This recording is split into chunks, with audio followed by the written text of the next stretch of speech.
Health insurance. ఎవరైనా ఈ insurance ని ఎందుకు తీసుకుంటారు? ఏదైనా ఆరోగ్య సమస్య వస్తే జేబుకు చిల్లు పడకుండా ఆదుకుంటుందని. హాస్పిటల్ బిల్ చూసినప్పుడు హార్ట్ అటాక్ రాకుండా ఉండటానికనే. అయితే కోవిడ్ సమయంలో ఎంతమందికి ఈ హెల్త్ ఇన్సూరెన్స్ ఉపయోగపడింది?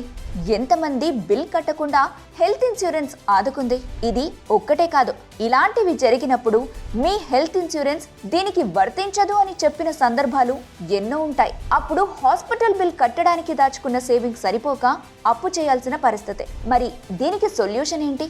మీరు హెల్త్ ఇన్సూరెన్స్ తీసుకునే ముందే అన్ని చెక్ చేసుకుని మీకు మీ కుటుంబానికి ఉపయోగపడే సరైన హెల్త్ ఇన్సూరెన్స్ ని సెలెక్ట్ చేసుకోవాలి. ఇన్సూరెన్స్ గురించి పూర్తిగా అర్థం చేసుకోవాలి. అసలు బేసిక్ ఇన్సూరెన్స్ పాలసీ అంటే ఏంటి? సూపర్ టాపర్ ప్లాన్ అంటే ఏంటి? ఇన్సూరెన్స్ లో రైడర్స్ అంటే ఏంటి?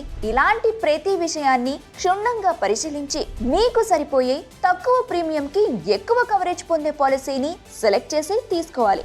అయితే సరైన హెల్త్ ఇన్సూరెన్స్ ని ఎలా తీసుకోవాలి? ఈ విషయాలన్నీ మీకెవరైనా చెబుతారా? అందుకే Bharat's number 1 livelihood platform Freedom app research team కొన్ని వారాలు శ్రమించి ఈ కోర్స్ ని మీకోసం రూపొందించింది. ఈ కోర్స్ లో మీకు పూర్తి విషయాలను తెలియజేస్తారు. ఇక్కడ మీరు నేర్చుకునే అంశాలు: హెల్త్ ఇన్సూరెన్స్ అంటే ఏంటి? అసలు ఈ ఆరోగ్య బీమాని ఎందుకు తీసుకోవాలి?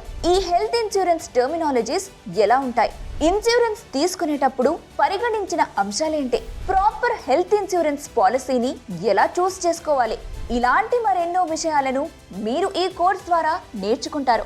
మీకోసం మరొక బెస్ట్ ఆఫర్. పూర్తి కోర్స్ చూసిన తర్వాత సర్టిఫికెట్ పొందడంతో పాటు ఈ కోర్సును కొనుగోలు చేసినప్పుడు మీరు ఫ్రీడమ్ యాప్ మార్కెట్ ప్లేస్ కి యాక్సెస్ పొందుతారు. 1 కోటికి పైగా యూజర్స్ ఉన్న Bharat's number 1 livelihood platform Freedom app ని డౌన్లోడ్ చేసుకోండి ఇప్పుడే.